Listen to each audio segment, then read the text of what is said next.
All right, good afternoon and welcome to the November 4th, 2025 Salinas Finance Committee meeting. So let's call it to order. Zoom webinar participation is available for members of the public. The Zoom webinar ID and link are available on the posted agenda on the city website. And with that, let's stand for the pledge.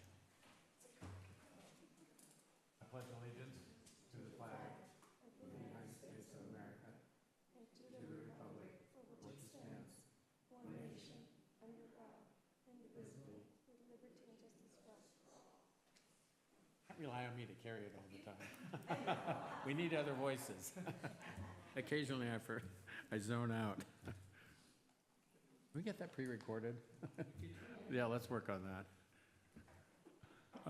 All right, let's just call the roll for Grins, even though we know the outcome.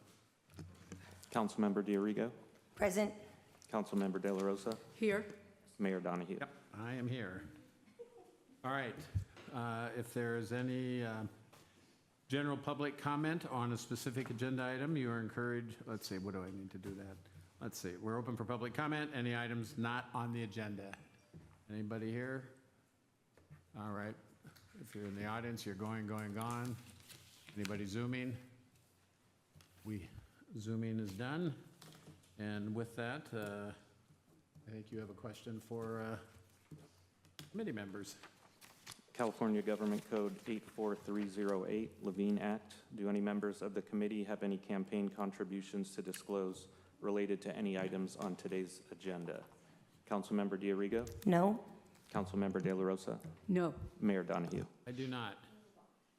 All right, with that, let's go ahead and move on to the consent agenda item 2540-486, the minutes of October 14, 2025. Can I get a motion to approve? Move to approve. Is there a second? Second. All right, go ahead and call for the question. Councilmember D'Arrigo. Aye. Councilmember De La Rosa. Aye. Mayor Donahue. Yep, Motion passes. let's call that good, and let's move on to considerations. And we are going to look for Adriana Robles. Ha, we found her. And you're going to talk about sewer improvements and updates. I am. Thank you, Mayor. Good afternoon. Adriana Robles, Assistant Public Works Director, City Engineer. And yes, I am here to talk to you about what we're doing as far as sewer improvements. It's not changing. Nick, maybe you can. No, it's not advancing on my end. Okay. All right. So just so that we recap for a little bit, the sanitary sewer system for the city has a service area of over 12,000 acres. The system itself has over 280 gravity mains and 11 lift stations. In 2023, the City Council adopted the sanitary sewer master plan update, and that master plan update indicated that we had approximately 10.5 million gallons per day of existing flows in our sewer system, and it also anticipated 2.3 million gallons per day for the FGA.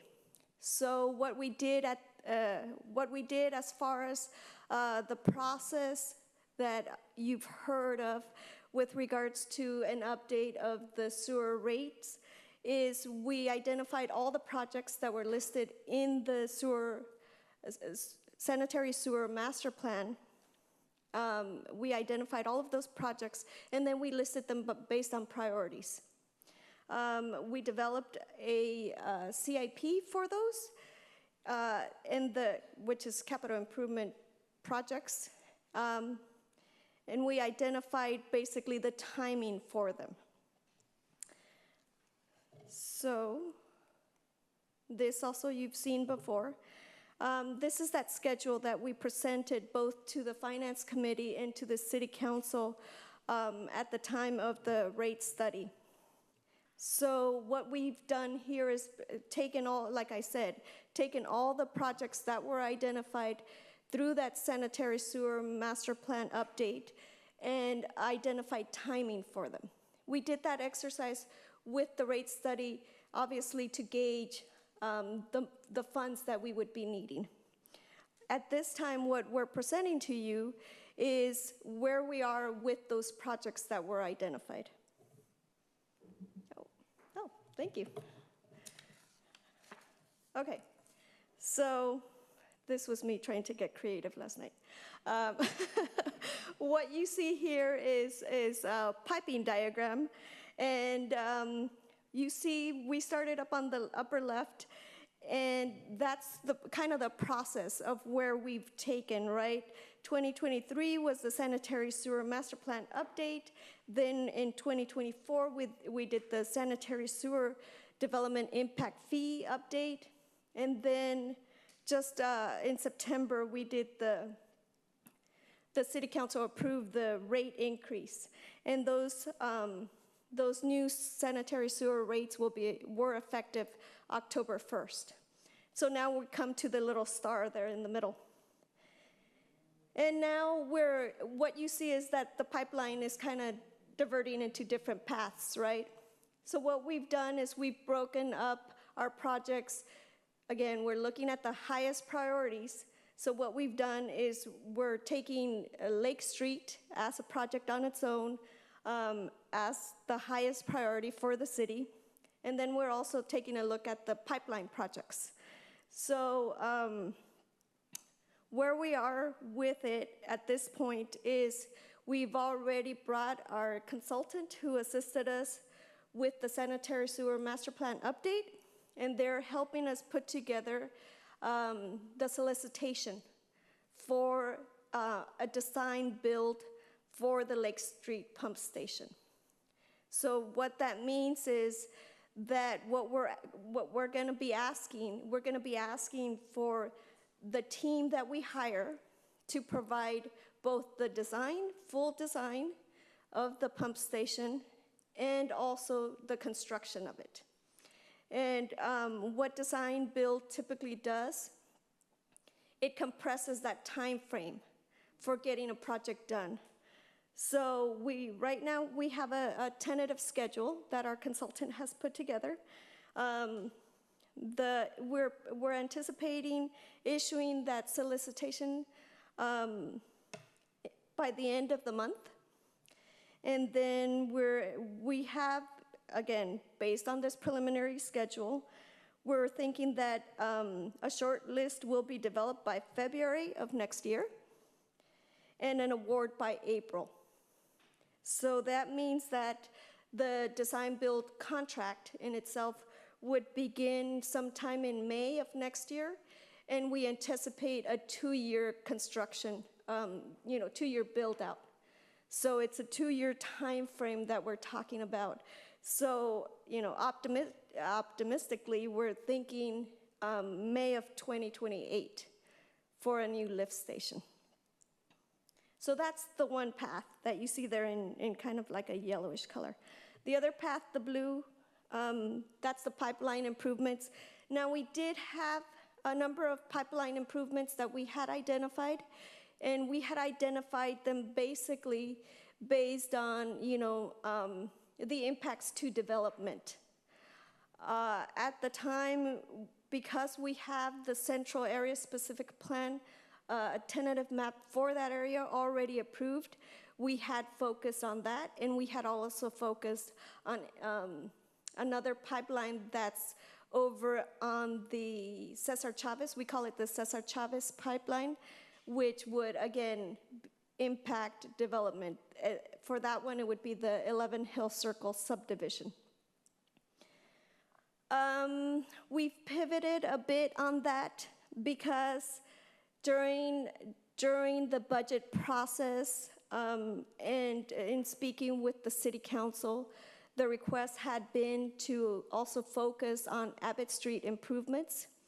And because we are focusing on Abbott Street pavement improvements, obviously we said, okay, well, let's take a look at what improvements need to be done to that sewer system. So we've already asked for proposals to get that work done at this time. We're working with our on-call consultants, and we have requested that that design be completed by February, March timeframe. So what we're planning on doing is packaging the sewer improvements with the roadway improvements so that it gets done at the same time. Obviously, so that we're not duplicating the efforts, and so that we make a more efficient project. And we do anticipate that project to, go into bid sometime in May, and then to be constructed ideally by November of next year. So what the other item that we need to talk about to the Finance Committee about is really, and this was outlined in the sewer rate model, which was part of the sewer rate study, is really how are we going to get that funding for those projects, right? So we did increase the rates, but obviously the rates were not increased to a level where we could take on some of these really high price projects. So the figure that you see before you, this is straight out of the sewer rate. Well, the figure itself is not out of the sewer rate study, but the numbers come out of that sewer rate study. So what I've done is basically I've plotted the revenue, which you see there in blue, the anticipated revenue, and then the sum of the expenses, taking into account operation and maintenance, and also taking into account these projects that we've anticipated. And so the area in gray, that's the time frame for the construction of the Lake Street pump station. So what you saw in your staff report and what we're basically saying is that obviously bonding will be required in order to get these projects through the door. And that is basically it. So if you have any questions. Margaret? Question about the Lake Street, while that's in construction, do you shut down the complete system, and how do you work around that for 2 years? No, so what it is you have to design a bypass. Okay. So that's how you do sewers, because a sewer can never be shut down. So any kind of sewer improvements, you always have to account for a bypass system. So it's kind of designing two systems at once, right? Your system that's going to be functioning at the time that you're doing the construction, and then the system that you are improving.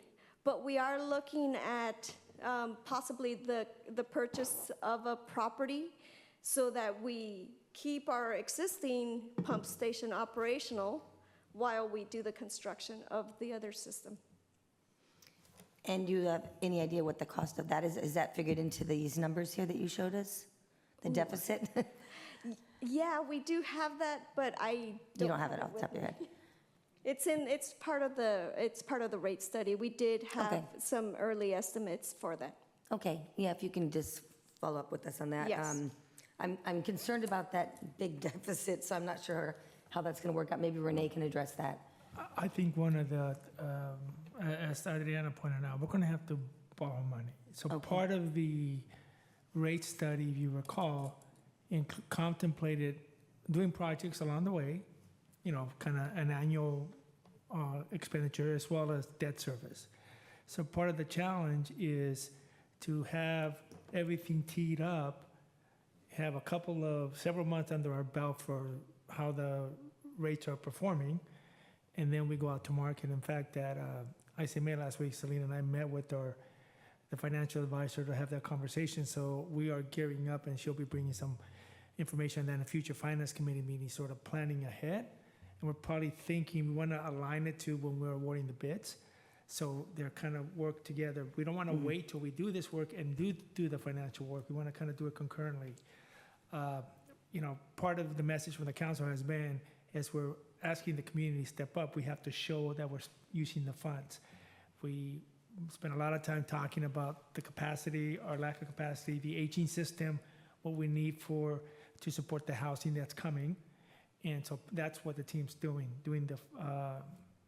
the public works side of the house, the design, the proposals, the bidding and all of that. And then the financial side has to kind of meet it at the same time.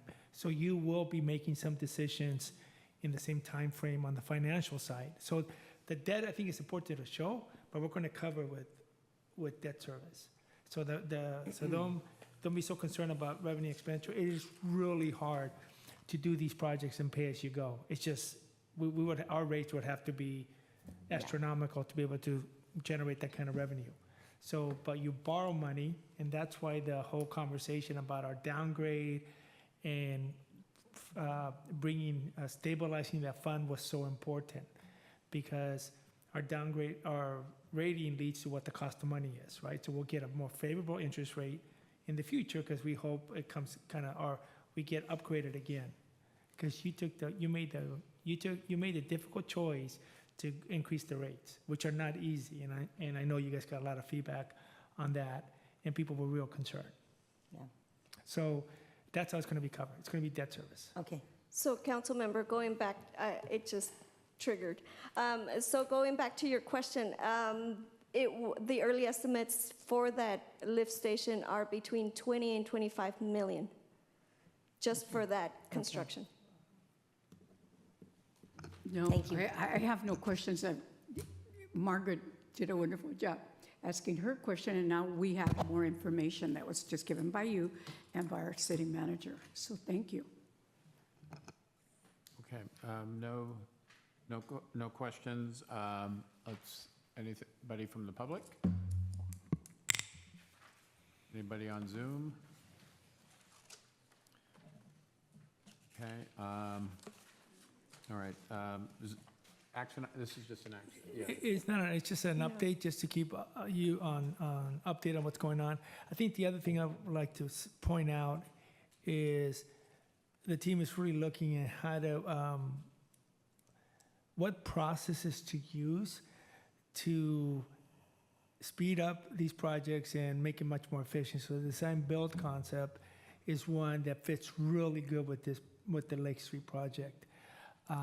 And bringing the contractor in early to work with the team to help design it and so forth. So you're hopefully able to identify and anticipate issues and minimize change orders and minimize all that, because that's how it's going to be designed. So I think that's again, we've been hearing from the council a lot about how do we make our projects a lot more efficient. So this is just one that is not going to the traditional way. It's a design build process. I will ask, since I'm the chair, I'm going to give me permission to ask a question. So does the design build, it leads to efficiencies? Can it lead to improved cost for a project just because Correct. they can plan their work over a period, even though these are uncertain times in terms of what materials cost, et cetera, but is there also No, there is cost savings generally? there is a benefit both on the time efficiency and also on the cost, because obviously what they're going to be looking at it from the beginning, right? So you're right, we have no idea where costs are going to go, where sourcing and all of that, which contributes to cost. But it does lead to a more efficient and better cost savings. Yeah. No, I'm a big fan of the design build approach, and I think we're going to have to look at it more routinely in the future. We've got a lot of big projects in front of us. So okay, good, thank you. All right. Anything? Apparently, we're going to meet again. Any future agenda items? I have none. Thank you. Okay, Renee? Yeah, the one thing I'd like to ask the Finance Committee is this information helpful? And if it is, feedback on how you want to see us present other information in the future as we start engaging on these projects, because eventually, they're going to come to the City Council, right? And And so the idea is, you know, we want to tee this up. We want to actually tee up another conversation on streets, kind of how we're going to look to speed that up and all of those sorts of things. So to the extent you can give us feedback on, is this information helpful? Do you want to see other type of information that's also beneficial to the team? Because then we can present it to you. You can ask our questions, and that, I think, one of the purposes of a committee like this is it allows us to improve the information that goes to the city council, that ultimately, frankly, that's what the really public's looking at. There are a few folks that follow this, but more people follow the city council meetings. So again, as things come up, when you see these type of reports, did we hit the mark, or do we need to fine tune them? That would be good information for us. Well, from my perspective, we're getting ready to shift gears. At least you can see it in the distance. It may not be the next turn right around the corner, but, with growth, I think this design build is going to be a little bit more of a shift in than how we've done business in the past, coupled with, as we anticipate the next budget period of where we begin to look at, the general fund on a 2-year basis, but the capital improvement on a 5-year basis. I think this is really the place to begin to lay that out and educate us, because I think that'll be helpful with the council. So I think it's helpful. The other thing is where we can,